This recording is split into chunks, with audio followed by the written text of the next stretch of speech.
Bonjour, je suis Mohamed Touré, je suis senior manager chez Deloitte Côte d'Ivoire en charge du département consulting et je suis très honoré de pouvoir participer à l'Africa Digital Expo édition 2020 et au live qui va être réalisé ce jour avec un invité de choix, donc Monsieur Loïs Tamalgo, qui est vice-président des relations publiques Afrique subsaharienne chez Huawei. Bonjour Monsieur Tamalgo, alors est-ce qu'il est possible rapidement de vous présenter et de présenter vos structures? Merci. Je tiens d'abord à féliciter ADEX pour l'organisation de cet événement en hybride qui est une grande première et je crois un grand succès. Je suis donc Loïs Tamalgo, vice-président en charge des relations publiques pour l'Afrique subsaharienne de Huawei Northern Africa. Et je voudrais juste dire que Huawei est une entreprise de 194 000 employés. En Afrique, nous avons 9 000 employés, dont 75% de taux de localisation. Et nous avons 50% des réseaux 3G, 4G en Afrique que nous avons déployés dans plus de 50 pays où nous sommes bien sûr présents avec près de 17 bureaux de représentation et bien sûr un bureau, de détachement dans chacun des 50 pays bien sûr. Donc en 2018, nous avons fait un chiffre d'affaires d'à peu près 5,8 milliards de dollars américains sur le continent africain, ce qui représente à peu près 4,7% du chiffre d'affaires mondial de Huawei. Donc en gros, voilà Huawei. Très intéressant. Huawei Northern Africa, nous avons 28 pays, basés donc à Casablanca et couvrant de l'Afrique du Nord jusqu'en Éthiopie et en RDC. Et l'Afrique subsaharienne, nous couvrons l'Afrique à partir du Sénégal, passant par le Cameroun, jusqu'en RDC et puis l'Éthiopie. Voilà à peu près. Très intéressant, un maillage très intéressant sur l'ensemble du continent et des représentations et un chiffre d'affaires qui est très significatif quand même sur le continent. Moi, j'aimerais déjà vous poser la première question, à savoir quel regard aujourd'hui porte Huawei sur la transformation digitale du continent et quelles sont les actions aujourd'hui entreprises par votre organisation sur le continent africain? Il faut dire que Huawei considère que l'accès à la connectivité est un droit fondamental pour chaque individu, chaque famille et chaque organisation. Très intéressant. Et cela fait que notre vision colle véritablement avec ce besoin de l'Afrique. Notre vision qui est d'apporter le digital à chaque individu, chaque maison et chaque entreprise pour un monde mieux connecté et plus intelligent. Donc il est important de savoir que l'Afrique a beaucoup de potentiel. L'Afrique a beaucoup de potentiel et nous sommes là pour accompagner l'Afrique dans son développement. Quels sont les potentiels leviers qui peuvent permettre à l'Afrique de pouvoir entrer dans la digitalisation? Premièrement, il y a sa jeunesse. La jeunesse, nous avons 800 millions d'Africains qui ont moins de 25 ans, 70%. Et nous avons également beaucoup de ressources en termes d'innovation. Nous avons une tech africaine qui est en train d'émerger. Et tout cela est très important. Et si nous investissons davantage dans l'éducation, dans l'accompagnement des startups et de cette jeunesse, je crois que chaque Africain pourra entrer donc dans son droit d'avoir accès à la connectivité et cela pourra contribuer forcément à la digitalisation de l'Afrique. Très intéressant, beaucoup d'investissements dans l'éducation et dans les nouvelles technologies. Très intéressant. Moi, j'aimerais vous poser une question relative aux technologies. Tout à l'heure, vous aviez évoqué le déploiement de plusieurs technologies telles que la 2G, la 3G et la 4G, et demain la 5G. Quel est votre point de vue aujourd'hui par rapport à la 4G, sachant qu'aujourd'hui, quand on prend un pays comme la Côte d'Ivoire, par exemple, on a un taux de couverture qui avoisine les 50% et on a un taux d'utilisation qui est très loin de ce pourcentage-là. Et aujourd'hui, on nous parle de 5G. Pour vous, quels sont les points clés déjà d'enseignement qu'on peut tirer de la 4G avant d'aller sur cette nouvelle technologie qu'est la 5G? Merci Mohamed, cette question est très intéressante. En fait, il faut savoir que la 4G est une évolution de la 2G et de la 3G, mais n'est pas, j'allais dire, la 5G ne va pas remplacer la 4G.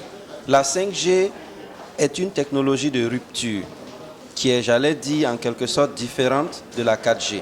Donc, ce qui fait que le fait qu'aujourd'hui on est à 47% par exemple en Côte d'Ivoire en termes de déploiement de la 4G Exactement. ne pose pas un problème pour le déploiement de la 5G parce que les deux n'ont pas les mêmes visées. La 4G va continuer et la 5G va coexister à côté de la 4G parce que si vous voulez, la force de la 5G c'est d'abord une grande bande passante qui permet de déployer des business cases que Effectivement. les autres technologies ne peuvent pas supporter. Je vous donne par exemple un exemple aujourd'hui de l'agriculture ivoirienne. Si nous décidons d'intensifier l'agriculture ivoirienne et de faire plus de production, il va falloir penser à des irrigations digitalisées. Exactement. Et là, cela ne peut être supporté que par la 5G. Si vous prenez l'industrialisation aujourd'hui, il y a l'industrialisation robotisée, digitalisée qu'il va falloir mettre en place. Industrie 4.0. Voilà, 4.0. Exactement. Et là, il est important de penser à la 5G. Par contre, la 4G va continuer à couvrir nos populations, à couvrir les besoins en voix et en data, mais quand on pense 5G, on pense industrialisation 4.0, on pense business case. Très Donc, intéressant. les deux technologies vont cohabiter parce qu'elles n'ont pas forcément les mêmes visées. Très intéressant, je suis tout à fait d'avis sur ce sujet-là, qui est un sujet très intéressant, qui a beaucoup été échangé lors des normes qui ont été réalisées à Yamoussoukro par le ministère de l'économie numérique l'année dernière. Du coup, cette réponse m'amène à vous poser une question sur naturellement le déploiement de la 5G.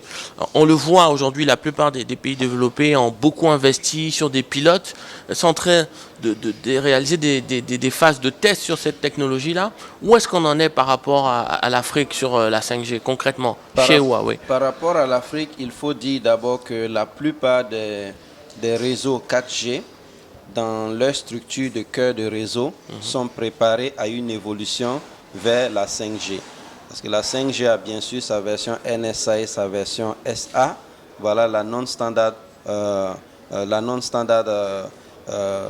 version non standardisée et la version standalone. Voilà qui est. Donc, dans sa version non standalone, elle peut être bien sûr greffée sur la 4G. Donc, aujourd'hui, la plupart des réseaux 4G en Afrique sont prêts pour des tests de la 5G. Très bien. Donc, il y a aussi des pilotes qui ont été déployés dans différents pays, comme l'Égypte, le Maroc, et puis bien sûr l'Afrique du Sud, qui a aussi bien sûr déjà déployé sa version commercialisée.